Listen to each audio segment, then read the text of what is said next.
Good morning, everybody. I'd like to get started. Let me begin by thanking all of you for your participation last night. I thought it was a very important discussion.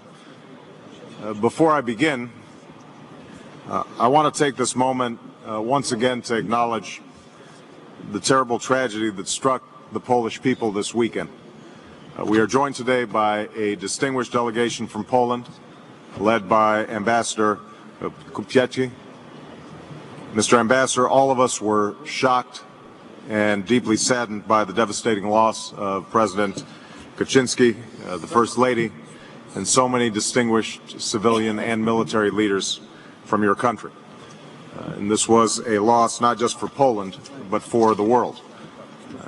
As a close friend and ally, the United States stands with Poland and Poles everywhere in these very difficult days.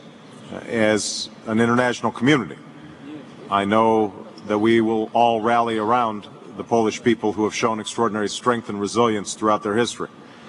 So our hearts go out to your people. Our thoughts and prayers are with them.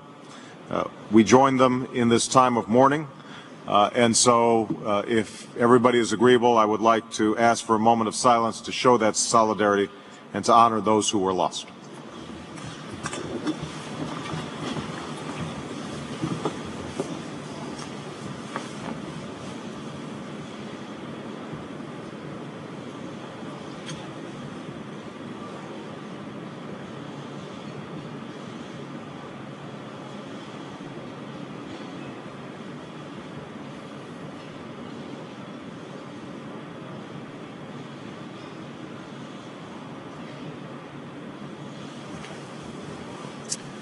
Thank you.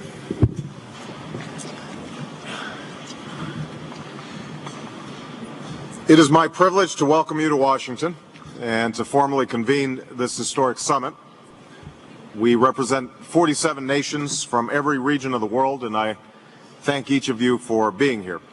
This is an unprecedented gathering to address an unprecedented threat. 2 decades after the end of the Cold War, we face a cruel irony of history.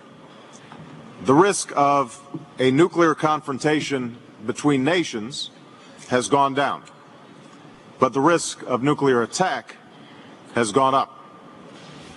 Nuclear materials that could be sold or stolen and fashioned into a nuclear weapon exist in dozens of nations. Just the smallest amount of plutonium, about the size of an apple, could kill and injure hundreds of thousands of innocent people. Terrorist networks such as Al-Qaeda have tried to acquire the material for a nuclear weapon, and if they ever succeeded, they would surely use it. Were they to do so, it would be a catastrophe for the world, causing extraordinary loss of life and striking a major blow to global peace and stability.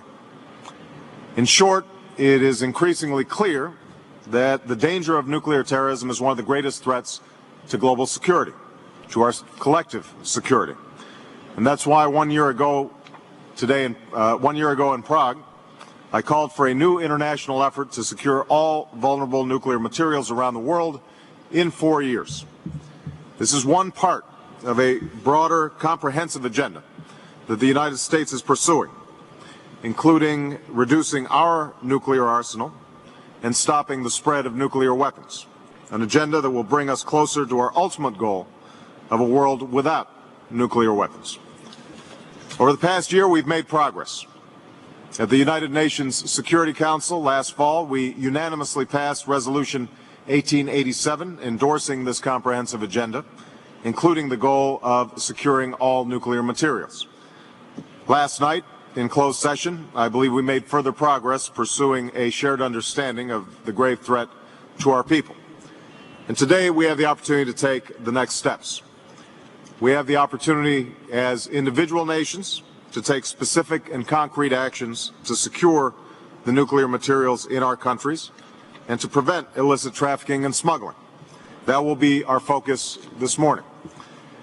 We have the opportunity to strengthen the International Atomic Energy Agency, the IAEA, with the resources and authorities it needs to meet its responsibilities.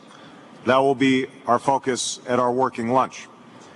We have the opportunity as an international community to deepen our cooperation and to strengthen the institutions and partnerships that help prevent nuclear materials from ever falling into the hands of terrorists. And that will be our focus this afternoon. And we have the opportunity as partners to ensure that our progress is not a fleeting moment, but part of a serious and sustained effort. And that's why I am so pleased to announce that President Lee has agreed to host the next Nuclear Security Summit in the Republic of Korea in 2 years. This reflects South Korea's leadership, regionally and globally, and I thank President Lee and the South Korean people for their willingness to accept this responsibility. I'd ask President Lee just to say a few words.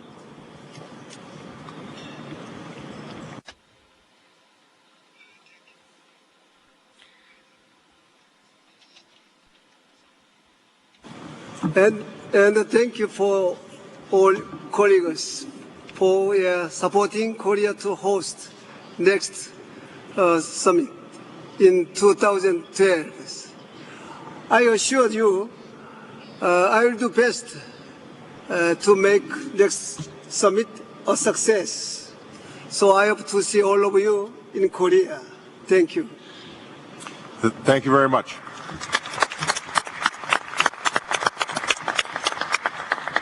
So today is an opportunity not simply to talk, but to act. Not simply to make pledges, but to make real progress on the security of our people. All this, in turn, requires something else, which is something more fundamental. It will require a new mindset, that we summon the will as nations and as partners to do what this moment in history demands. I believe strongly that the problems of the 21st century cannot be solved by any one nation acting in isolation. They must be solved by all of us coming together. At the dawn of the nuclear age that he helped to unleash, Albert Einstein said, "Now everything has changed." And he warned, "We are drifting towards a catastrophe beyond comparison. We shall require a substantially new manner of thinking if mankind is to survive." That truth endures today. For the sake of our common security, for the sake of our survival, we cannot drift. We need a new manner of thinking and action.